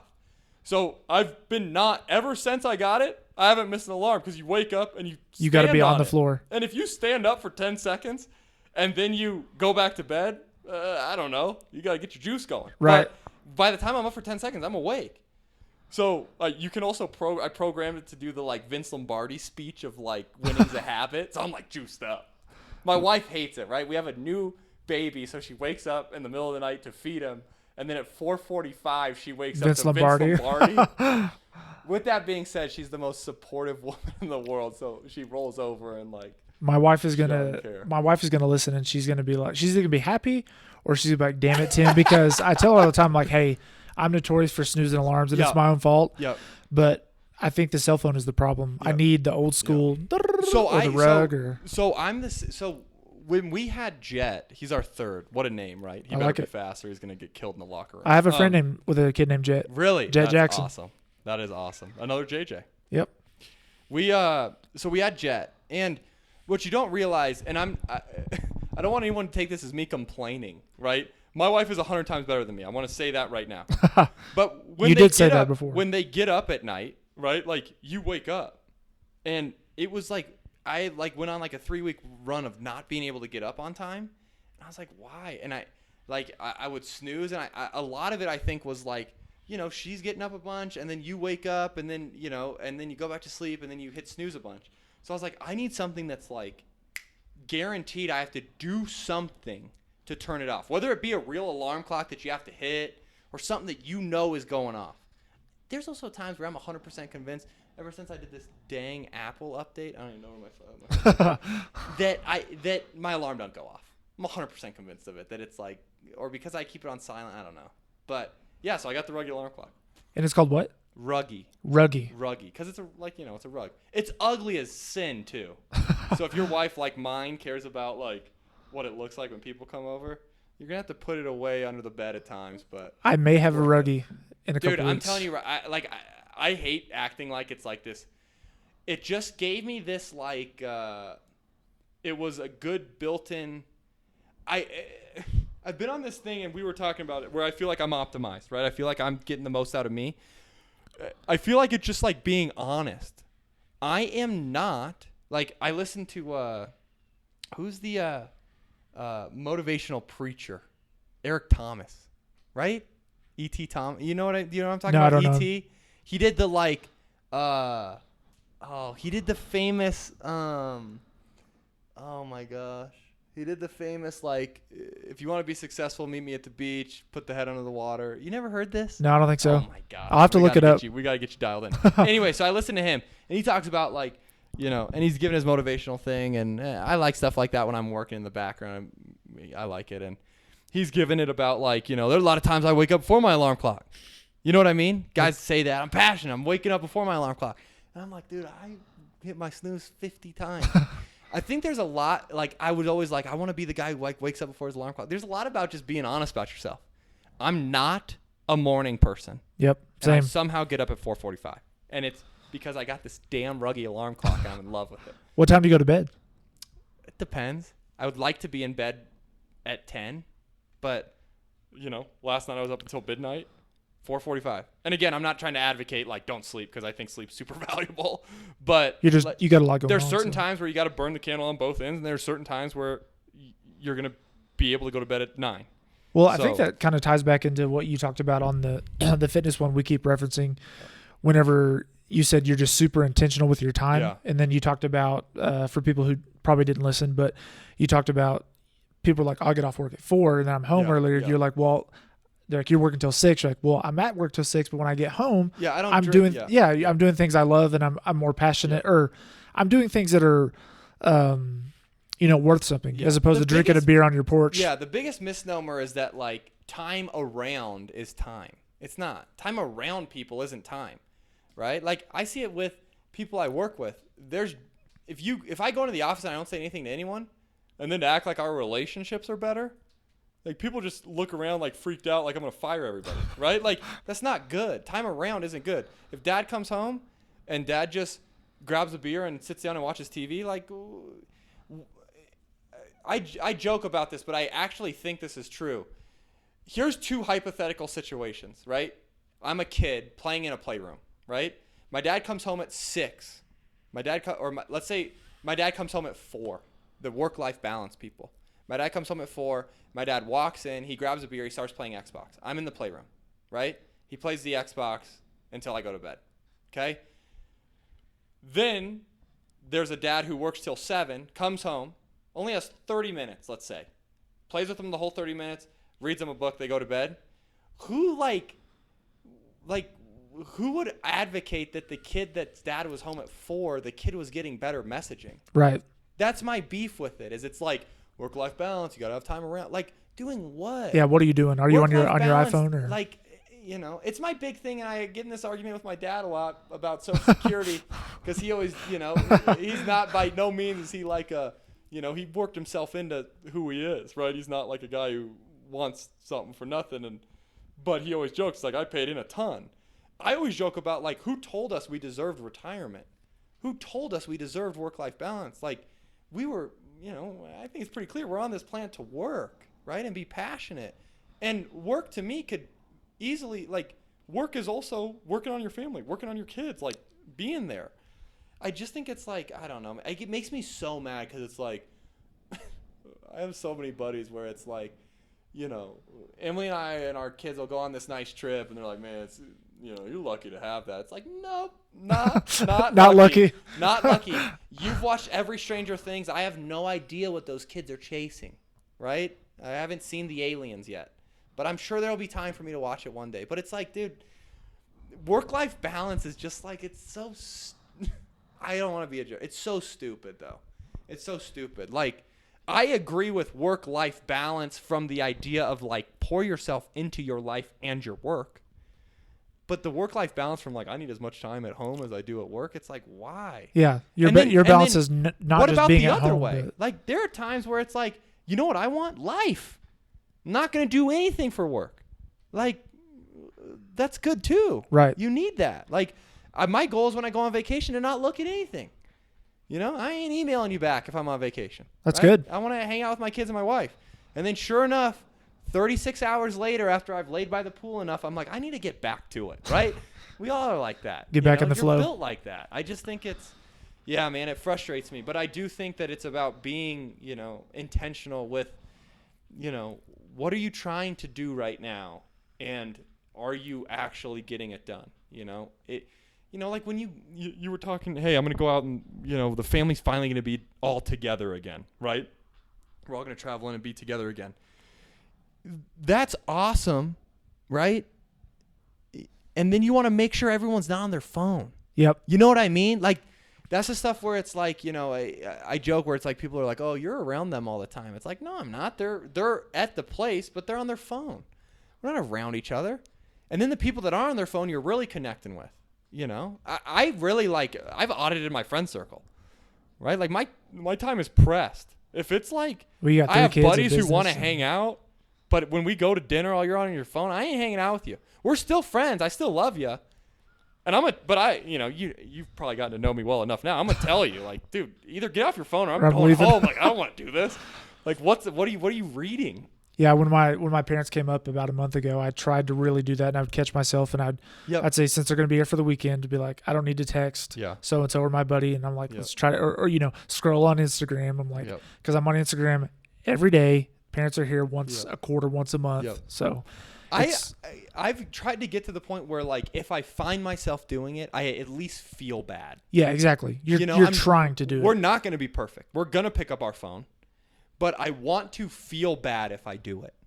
I don't want to don't want it to be the norm. Exactly. I want to feel bad. And then I also want to start to call people out, because it's like the people that you're at dinner with that are on Instagram the whole time are also the people that then are like, man, my boss hates me and that's why I haven't ever gotten a promotion. It's like, no, dude, you're just like probably on Instagram at work and you're not working very hard. Yep. I want to be a good friend, and I've quickly realized that being a good friend isn't like, hey man, your hair looks nice. That's like part of it. But like being a good friend is like giving like real criticism, constructive criticism. Like, and I want people around me that like would give me the same. Like, God forbid I ever do something stupid where it's like, like you're jeopardizing something of meaning. You want people in your corner that are going to step up and say, bro, what are you doing? Right? Like I find that all the time with athletes when we talk about them going broke or getting on substances or something like that. Like, you had a bunch of people in your corner that liked being around you. You didn't have a friend. A friend's going to look at you and be like, yo. Yeah. You had a bunch of yes men like, in your hey corner. man, it was fun to go to the bar, that one time. We shouldn't go every day, right? Like, you need people that are going to tell you that. Yeah. You don't want people that are like, oh, yeah, man, let's do it again, because they have nothing. Like, I just think that's the kind of friend I want to be. I want to be the kind of friend that, maybe I pissed somebody off once, but hopefully they look back and say, like, okay, Tim at least was, like, trying to be genuine with me and not. Well, we're creatures that most people are creatures like to be comfortable. So when people make you uncomfortable, tell you things, it kind of hurts. And a lot of times people, especially in today's world, they just, and I'm guilty of it too. Well, we all are, man. I'm guilty of, like, hey, comfort let's go feels hang out with good. these people. They're gonna make you feel good, right? But it's hard to be like you and say, hey, I need you to tell me if I'm slipping, or I need to not waste so much time. Or well, we tried to build it. What I would tell you too is we've tried to build it in our company, and that's hard. Because at first people aren't used to like radical candor of being able to tell their boss, like, hey, this sucks. This part of this sucks. Well, like you said, how many companies out there, I don't know anything about the coaching world, but how many companies out there are hurting for money or trying to build their clientele and get sales where you're like, hey, this kid might not be ready yet. Let's bring him back in a year or two. How many of those people are saying, oh, he's great. Bring him in every day. Yeah. They're taking him. It's part of the like, hey, don't let your soul, right? Like, no dollar's worth your soul, in my opinion. Right. And if you don't believe in, hey, we're working to get into heaven or whatever, no dollar's worth whatever you believe in. Yeah. No dollar's worth, compromising on whatever code you live by. Right. Your moral compass. Yep. That's one of my fundamental beliefs. And then ultimately, that parent's going to talk to someone. So when you take their money for 12 years and the kid turns out that he actually isn't very good, that parent going to tell people, hey, this guy told me for this long that this was going to happen. He didn't get any better. Yeah. You might have that one sale right here, but then you lose 5-10 down the road. Yep. And it's just not worth it. And it's just not worth, I just have this, thing. And I really believe that the way you win is treating people right. And having respect for each other and in a free market, right, that we're in, as free as it gets, the only way you stay in business, if customers decide to buy from you, they're only buying from you if you're good. No one's forced to buy our quarterback training. Right? Yeah. We're not Excel Energy where we have certain areas that we get to cover, right? And I'm not making a knock against Excel. I always say them, but there's so many options, right? Your job is to earn your customer's business, and your job is to keep it by doing a good job. And that's what I think is beautiful about a free market, right? Is that ideally customers vote with their feet, and if you're doing a good job, you get bigger and you turn into Amazon, where you started out delivering books really well, and all of a sudden you deliver everything. And that's a tangent in and of itself. Everyone like gets mad about how much money Bezos has, and I'm like, listen, I get it, but get mad at someone else. Get mad at someone who took your data and sold it without you knowing. Don't get mad at the guy that brought a toothbrush to you in 2 hours. You know what I mean? Like, this dude made everyone's life better. Yeah. I can't tell you how much stuff I buy on Amazon. Oh yeah. Well, people don't realize, for all the people, Jeff Bezos was an entrepreneur, Yep. and for every Jeff Bezos, there's thousands of people that tried something and failed. Yep. And yeah, he's worth whatever, 500 billion or something. Yep. He's got a lot of money. He built it. It's his empire. And guess what? You guys want to take his money now, which I understand he's filthy rich, probably didn't need it. Yep. But what if this guy failed? Are you going to pay him back? Yeah. No. You would have never known his name. No, like I said, he was selling books. He took a loss for 4 years in a row Have or you something. seen the picture of his poster where it's painted Amazon and he's in this office and it looks like hell? No. Oh, you got. I've just seen old pictures of him Yeah. carrying books and looking like a sleazy car salesman. And Man, dude, it's like, and it's just one of those things where it's like, I get it, man. I get it if right now everything, especially in the heights of the pandemic, like, you're really hurting, and then you see people that have that, man, I totally get it. no, yeah, I do too. I think there's massive hypocrisy, though, in the people where it's like, I'm against this, and they say that on their iPhone. It's like, dude, then vote with your dollar. You don't have to buy from Amazon or Walmart or King Soopers. You do because deep down inside, you care more about the 30 cents than to go down the street and shop at mom and pop. Yeah. So for me, it's like, I get it. You're being a huge hypocrite. Yeah, but like, just, be honest that, like, hey, the reason I'm so mad about it is because of currently what's going on with me here. I get that, man. We all go through it. I get super mad. I used to get so pissed off at IMG Academy. Why are they so, big? Yeah, and I was grinding out for 12 hours. I quickly realized that it's like, we're just going to take them down. We're going to launch multiple markets. They have just Florida. Yeah, you're Let growing. them have Florida. I'll take the rest. That's awesome. That's good stuff, man. I agree with pretty much everything you said. Like, It is a tough thing to navigate, though, because you nailed it, right? Which is, you look at it and there's a lot of massive amounts of wealth. You would hope, that maybe there's some, giving and some other stuff tied. And there to is. it. And there is. And I think that's where it's, people like to look at the bad. They don't look at Yeah. the good. Maybe his tax situation is weird. I don't know. But he's only doing what is legal in the U.S. Yeah. And how many people does Amazon employ, for God's sakes? Here's my issue with the tax stuff, too, is it's like, I hear Republicans and Democrats both say it, and guess who created the tax code? Republicans and Democrats. Those bastards. Yeah. We all, like, it's like everybody did it. So it's not like, this isn't like some partisan issue. You're telling me this guy doesn't get audited every year? Yeah. If he was doing something illegal, it would have already been found out. And it's so funny that, we've just, like, randomly picked these teams. And it was like, when I watched that Social Dilemma documentary. Yeah. And it was like, It was good.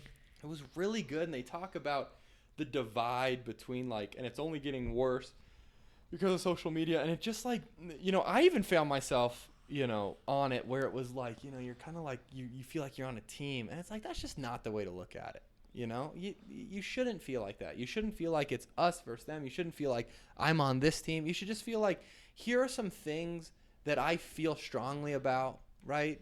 Here's my core. Because of my moral code or, what I came through. And this is why I'm going to vote for it.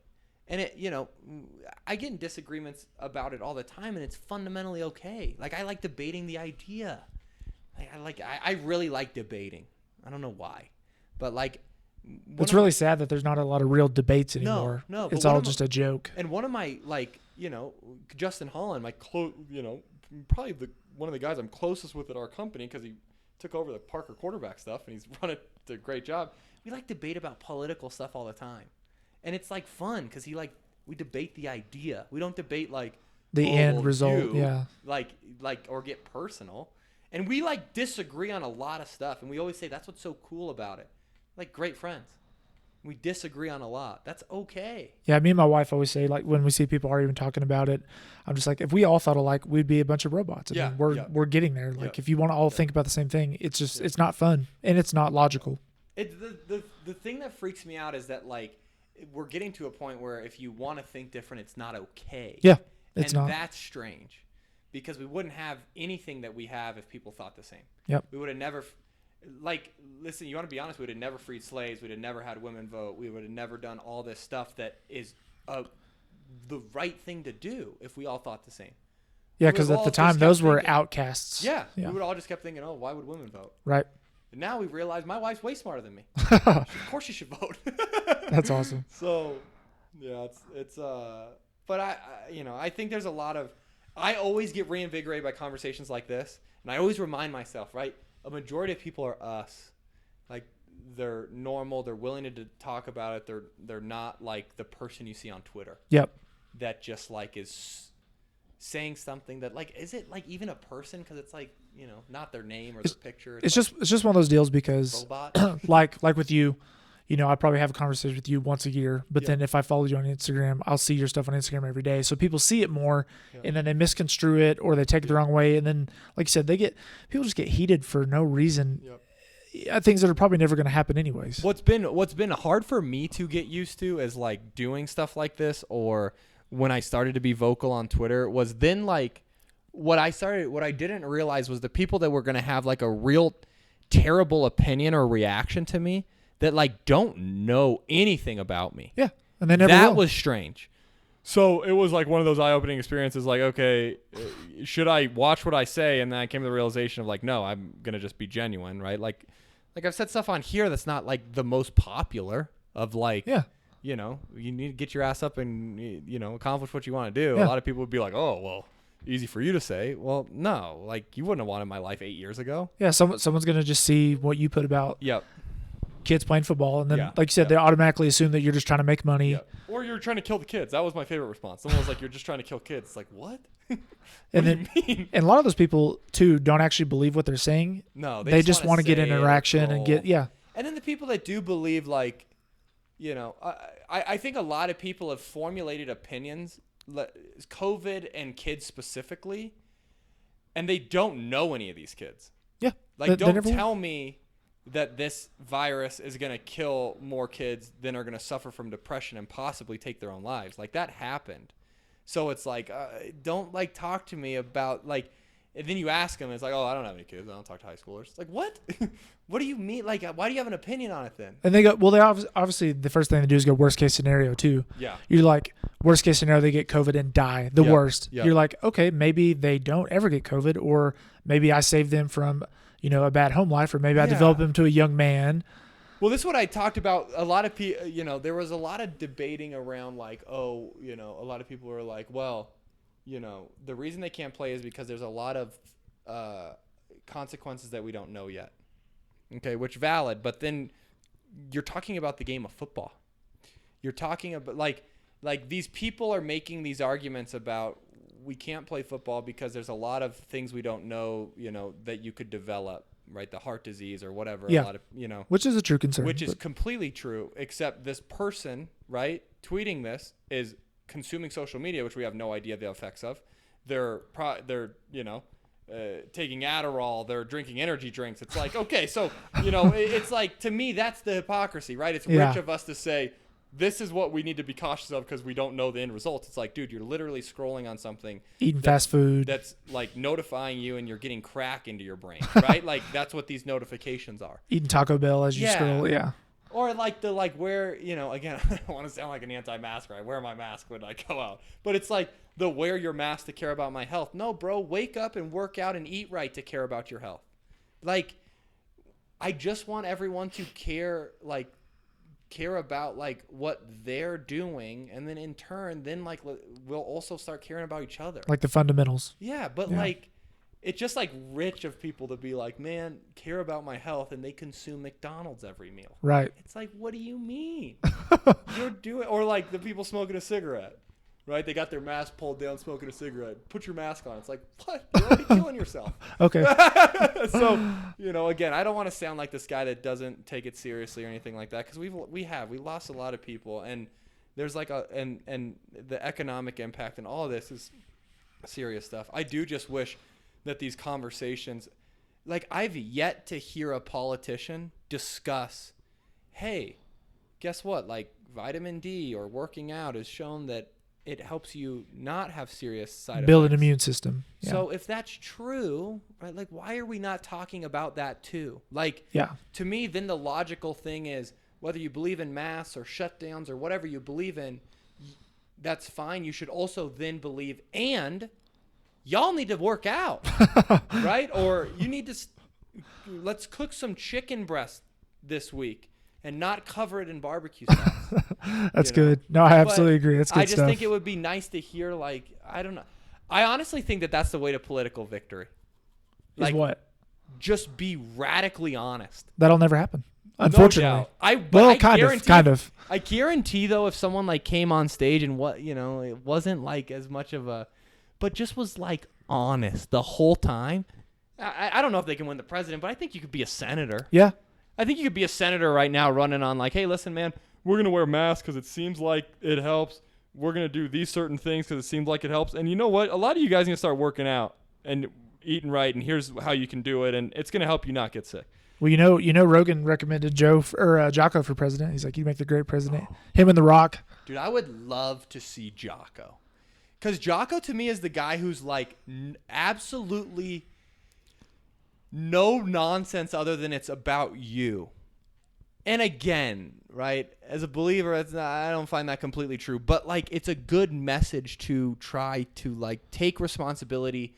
If you take responsibility over everything, there's going to be some things that you're like, man, it stinks. It's my fault. It's raining today. It's not, right? But the message is but still. The idea, but when you think about this, there's two fundamental ways to look at it. And this is what makes me sad about the people that don't feel like they have any control. You could literally live your one life here thinking everything's in your control and you can do it, or nothing's in your control and everything's done to you. Even if the everything's in your control and you can do it is wrong, man, I'd rather live there. Because the other one's super depressing. Yep. I also understand, like, there's people, I think a majority of it's mindset of, like, the people that are disenfranchised and, like, really feel like, I'm not saying that they don't feel that way. I guarantee they do. But it's just like, man, I wish we could figure out a way to, like, help people see that, no, you can do this. I think that's why, like, I honestly think that's why I connect with a lot of these kiddos is I wasn't like this, like, I wasn't like the number one recruit in the country, right? I wasn't like someone that you can't like, that wasn't me. I played JV as a junior. You know what I mean? I was like, you had to grind it average. out. I was 165 pounds. Like, I look like your next door neighbor. You know what I mean? Like, I'm not like, and I think people connect with the idea of, like, dude, he made it to the NFL and he, like, is everything I am. Like, it's not some, I don't look like Cam Newton. Like, if Cam Newton walks in here, he ain't like us. Yeah. He's a better version. Oh, right? yeah. LeBron James, he's a better version of everybody else. You know what I mean? Like, yeah. he's just blessed. Yeah. And so it's like, that's hard, I think, to connect with from, like, I can do it too.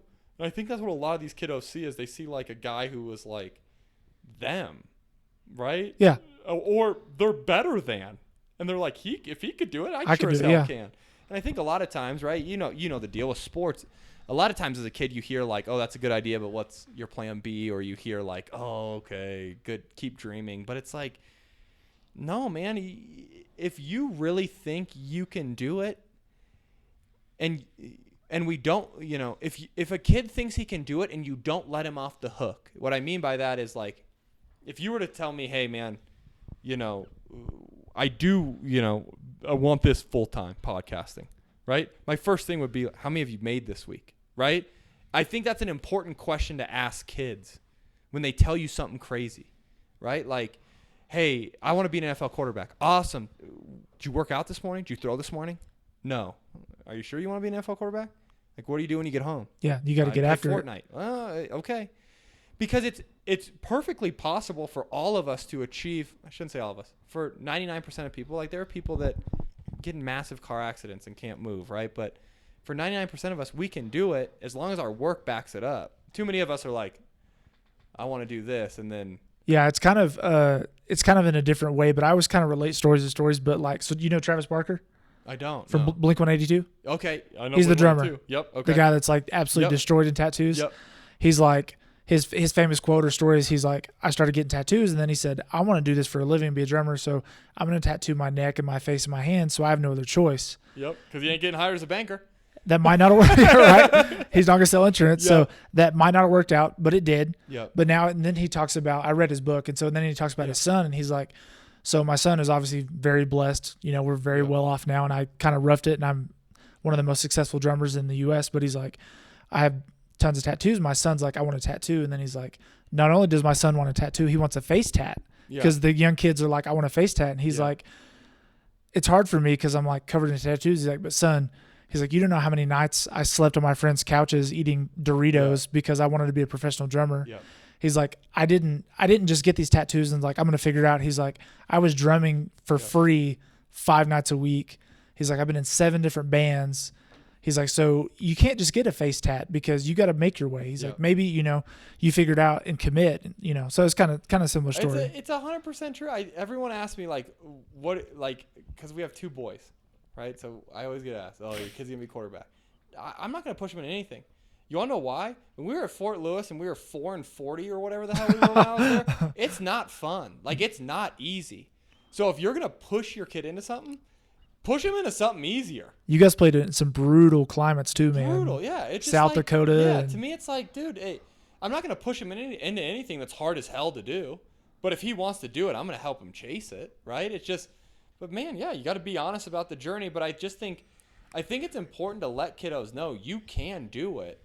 But then also reinforce to them that, like, you don't become who you are because you want a game show.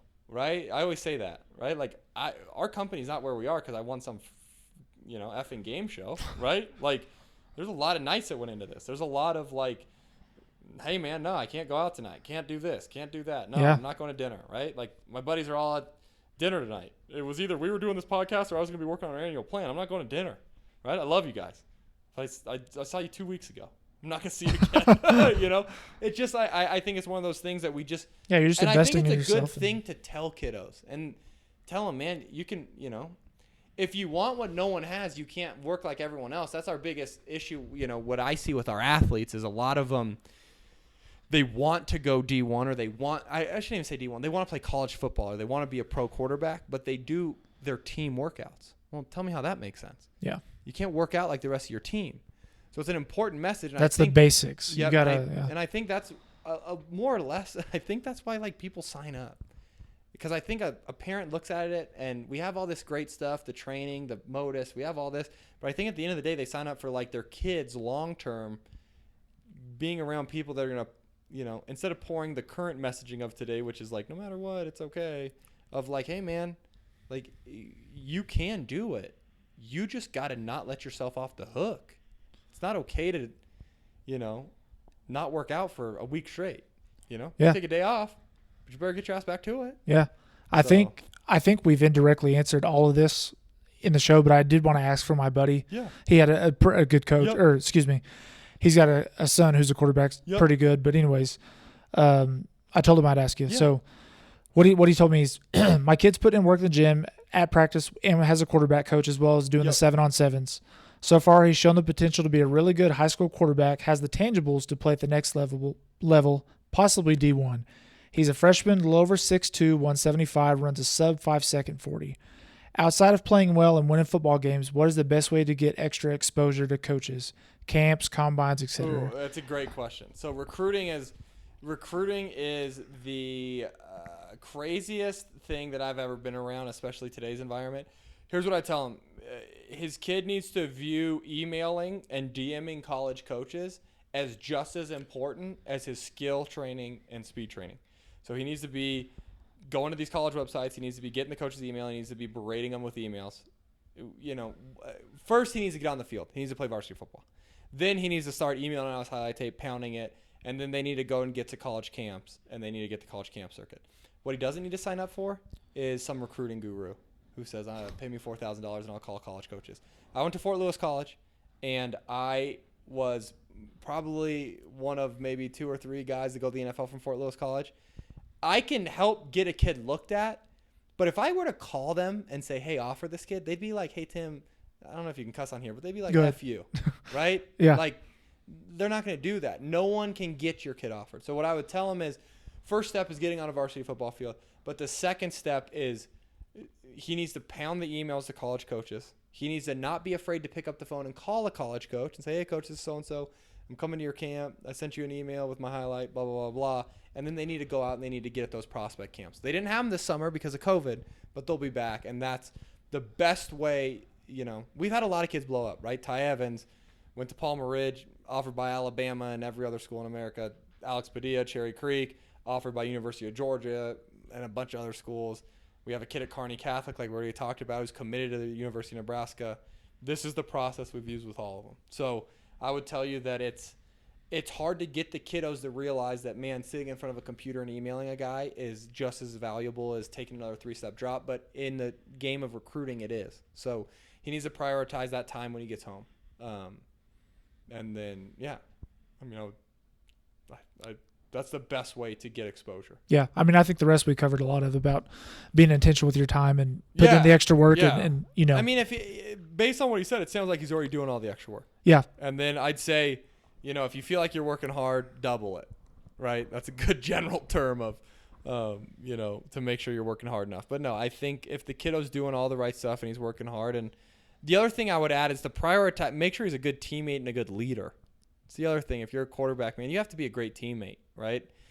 We talk to our kids about it all the time because the other side of, when a kid starts doing private training and 7-on-7 and doing all this stuff, and he starts having some success, he also starts to, at times, our kids can get this pedestal syndrome where they look at their teammates that aren't doing that as lesser, and that we have to you have to stop that. We have to eradicate. We talk to our guys all the time about, everyone's in it for different reasons. There was a lot of guys I had a lot of respect for, teammates that they knew they were never going to play, but they gave it everything at scout team, or they worked their ass off just the same.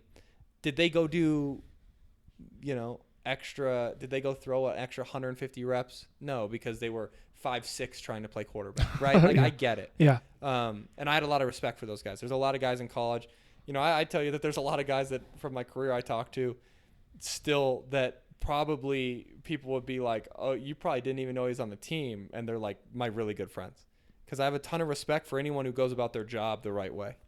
And then there's a lot of guys that, you don't talk to because you look at how much skill set they had and they didn't put in any work, and you feel like they wasted it. Yeah, so, just all natural, no work. But I would make sure that he keeps that in his forefront, because he is doing a ton of extra work. Make sure that he continues to be, that great teammate and that guy who is a leader and understands that everyone has value. And then, he's doing all the right stuff, but he's going to have to start hammering out those emails. Okay, good stuff. I appreciate you answering that. So, man, we've been running a while. I've enjoyed it, but I know you get up early. And, great. Yeah. What we may have to do is have you be a repeat guest. I'm ready. One thing, I think you should look into motivational speaking.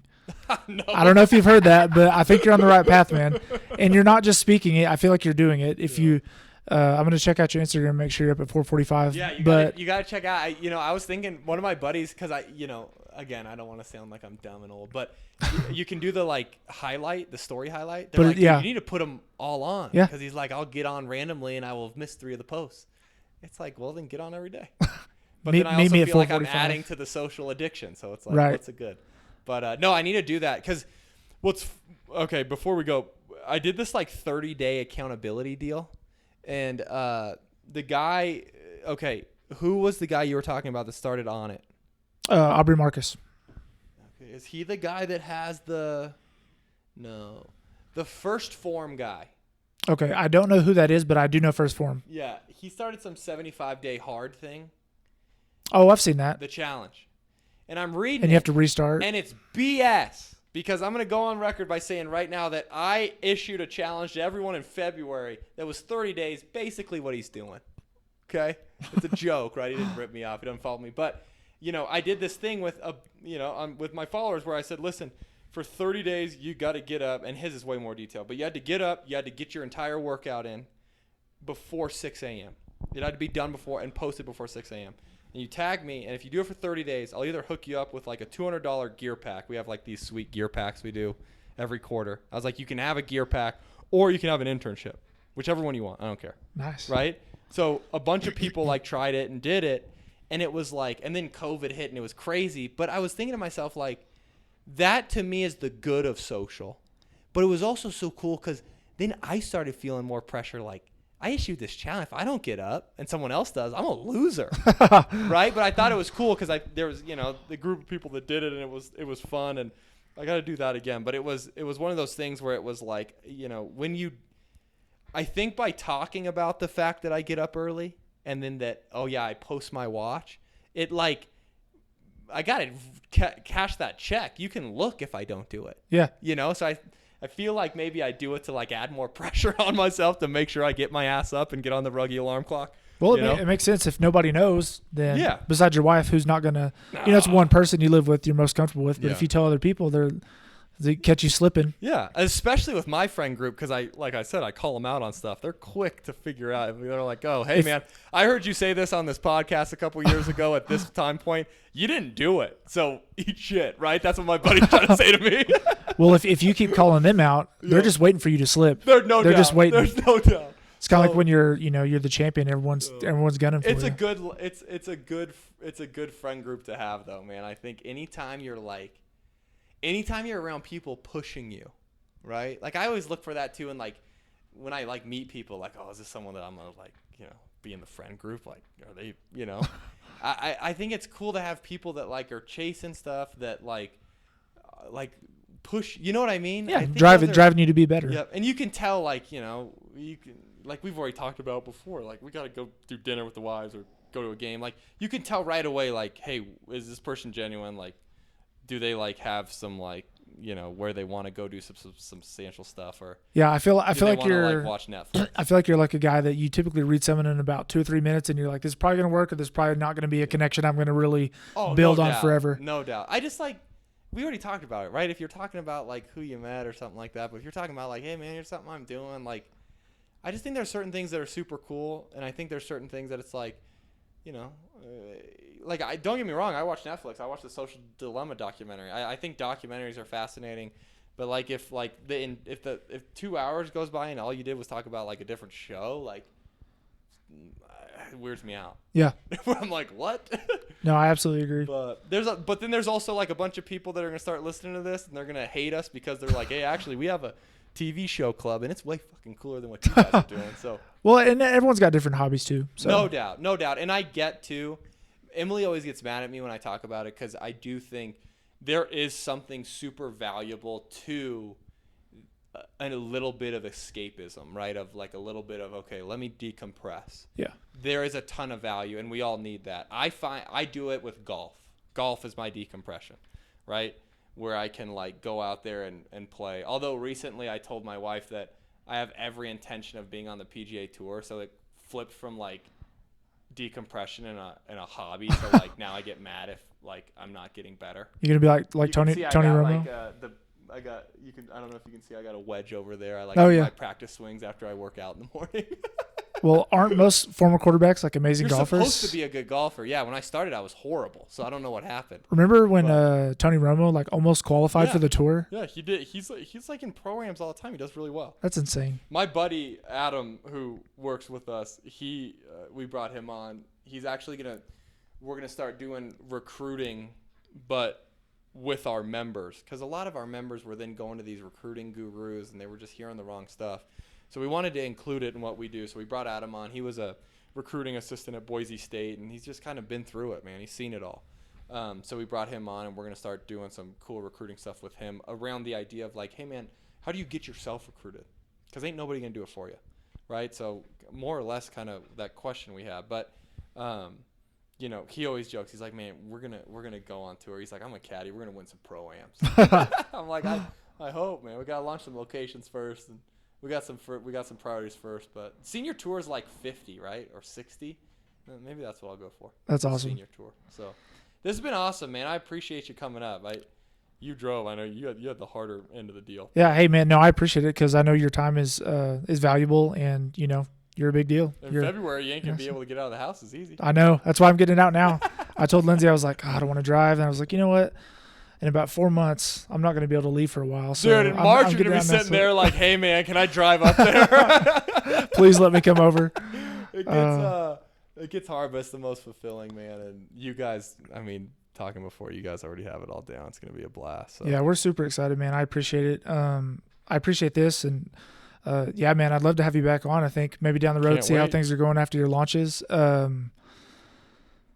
If you got any last words, everyone should know about you now, but I'll drop your links in the podcast, and of course when I share it, so people can find you. But you got any 30-second sales pitch? No. Or anywhere people can find you? Yeah, if you have a kiddo that's looking, whether it's a quarterback, we talked about mostly quarterbacks, but we have, we train running backs, receivers, tight ends, O-line, D-line, I don't want to pitch anybody. Come try it out, and we want to earn your business, right? Tom Brady, have you ever watched his thing where he talks about all 160 people drafted in front of him? Yeah. Oh yeah. I know he's still salty. Yeah. 20 years later. He says this one quote in it where it's like he wants to earn it every single day. Like that's how we feel about your business, right? Like we want to earn it every single day. If we don't, fire us, right? You're not gonna hurt my feelings. You're gonna make us better, probably. Anyone who's left anyone who's, there's reason. Some people leave, for X, Y, Z. But anyone who's left it with real feedback, it made us better, right? And hopefully we can earn it later. But yeah, if they have anyone that's looking to train, we'd love to have them out, and they can try a group. Or if they ever want to just come hang out, talk ball, or if they're looking for a cool internship, come out this summer. You got to do the 30-day challenge. You got to do the 30-day challenge. We want winners, man. I want even though it's kind of become like a toxic world, I want competitive people. If you're hyper competitive and you're like, you know what, I want a career change, hit us up. That's pretty cool. People, I like it. Well, yeah, dude, seriously, thank you for coming on. I appreciate it. It's been a good talk. We talked for almost 2 hours, so that's badass. Really enjoyed it. Everybody, Tim Jenkins, CEO of Jenkins Elite, and thank you for your time, man. No, man, thanks for having me.